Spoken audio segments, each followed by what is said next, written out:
Международный день детской книги решили выяснить, кто является самым преданным и активным читателем. Здесь собрались ребята, которые приходят в библиотеку не только за новыми книгами, но и за новыми веселыми знакомствами. Гора новостей в Центральной городской детской библиотеке имени Шагита Худайбердина. Здесь проходит грандиозное закрытие Уфимской недели детской книги, в рамках которой была масса всевозможных мероприятий. В них приняли участие около 2500 ребят, было прочитано 55 тысяч книг. Вот такие масштабы. Чтобы соблюдать эпидемиологическую безопасность, многие подключались в Zoom, а победители близлежащих библиотек пришли лично. Алина, расскажи, что подарили призерам? Призерам подарили карандаши, альбом, сертификат в Эдвис. Что ты сделала, что ты сюда попала?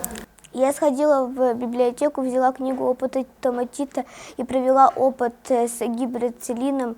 Участники недели детской книги 2021 от мечты к открытию не только активно читали книжки, но и сами выступали в качестве ученых, блогеров и даже спортсменов. Было решено, что надо провести неделю очень ярко и даже шумно. Что тебя сподвигло к твоей любви к чтению? К моей любви к чтению меня подвигла моя библиотека, в которую я хожу с 5 лет. Это детская библиотека номер 38.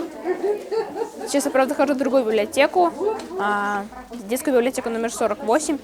Она чуть меньше, но в ней также очень много книг. Ребята за неделю совершили множество открытий. Такую смелость оценил даже заместитель директора Башкортостанского отделения Федерации космонавтики России Роскосмос Сергей Иванович Плюхов. Помните, библиотека – это не только хранилище книг, это место удивительных открытий.